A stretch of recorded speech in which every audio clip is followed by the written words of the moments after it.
Everybody wants a $1,000 greenhouse.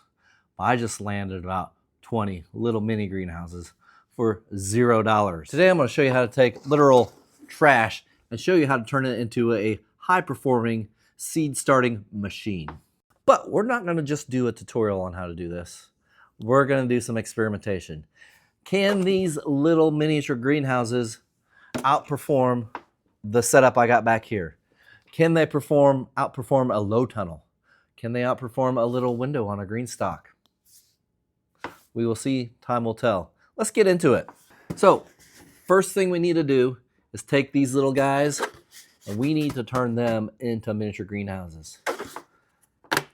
First thing you want to do, take that cap, you're done with it. Don't need it. Trust me, definitely do not need the cap. The next thing we're going to do is we're going to take and we're going to cut all the way around this thing. And I just left the handle for a hinge. So you can take it and you can open it up. And then after we got that all done, we need to put some drainage holes on the bottom. Because this is going to take some water in with rain and snow and whatnot. It will take some water in there. We're going to try drill some holes on the bottom. Now I seen Angela from Hippie Chick Homestead. Hey Angela, cheers to you. She had an awesome video on this, on how she started. She also put some drainage holes or some aeration holes on top. I don't think in my climate, I don't think I need that. However, if you are in a moist, warmer climate, you probably do need that. Just to be kind of upfront with you there. So go check out her video as well if you have the time. But we're gonna put about 6 to 9 drainage holes on the bottom. And after we put those drainage holes on the bottom, we're gonna fill this guy with dirt. I usually leave about maybe a ½ an inch of dirt above the hinge, like right below the hinge. So we got enough space for these roots to get down there and get down into that soil and develop some good roots. And then we're gonna take it, we're gonna plant our seeds in these things. I'm putting a marker inside of it. I know that a lot of people label it on the outside. I'm just keeping the marker inside of it. I think it should be okay. Definitely would not use a Sharpie. Use some type of marker that's not gonna rub off. Sharpies, I think, fade. Something that's been tried and true, go ahead and use that. So you wanna make sure you know what plants are in these because they're gonna be out there for a little while. Then the next thing we'll do is at the hinge, we'll go ahead and tape it shut. And your finished milk jug is ready to go. You're ready to put things out in the garden and just let it sit and peacefully wait. Maybe have a cup of coffee while you wait. You'll probably have a lot of coffees while you wait because it will take a little time. Now, yesterday we kind of had a little bit of a false spring. We got up to 60 some degrees, but right now it's a high of 40. We're supposed to get down below freezing tonight. Matter of fact, we're supposed to get ice and snow tonight. So I got these guys out there already. We took advantage of the good weather yesterday and got things planted. Now, we're also going to do the same planting with some similar things. I got probably 14, 17 of these jugs out there. I did plant a bunch of different things in these jugs, but I'm going to take some very similar things and we're going to plant them down here in the basement. A couple of things we're going to do are going to be some broccoli. We're going to do probably some Brussels sprouts and then some spinach. And I'm going to have a lot of cilantro. I'm going to have a lot of broccoli this year.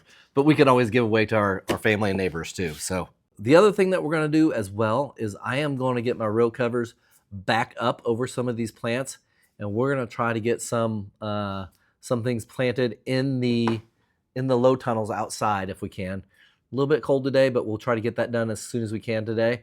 And we're also going to plant some things into the GreenStalk. I got some nice neat little window covers that will go over the GreenStalk. We're going to see how well those do.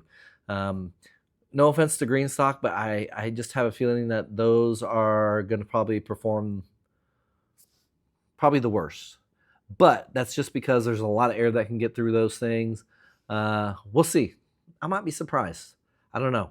We'll see. We'll see how well it turns out. So we got a test between the mini greenhouses, the low tunnels, the GreenStalk windows. That's 3. And we're going to do a test on the ones back here. Now, we're not doing this as a test of time. This is going to be a test of, let's see how well these seedlings perform overall. How healthy do they look?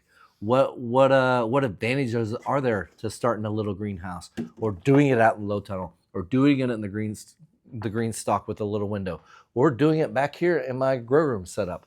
What are the advantages of that? We're going to go through and we're going to have another video on this as a follow-up. We're going to look at the health of the plants, the color of the plants, the complexity of what we're doing here.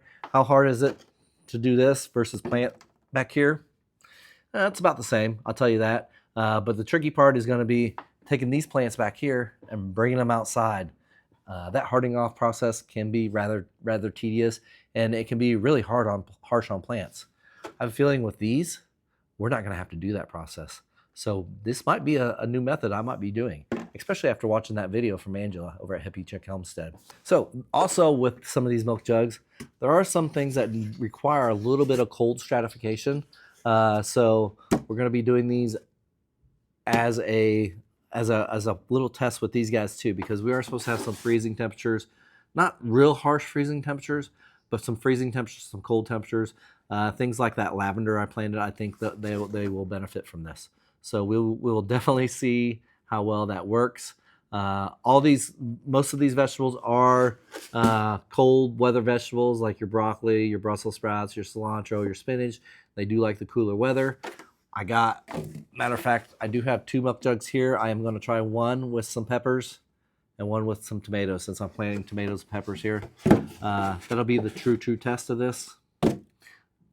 I've never done anything like this before, so we are going to learn together. How's that sound? If you like what I'm doing here, click that subscribe button. You'll be able to keep up with our little experiment here. You guys will be able to see and learn alongside of me. Leave me a comment down below. What do you think is going to win? Who is going to have the best? Which one of these 4 places are going to have the best plants? You think it's going to be the low tunnels that's going to have it already in the ground? You think it's going to be the milk jugs?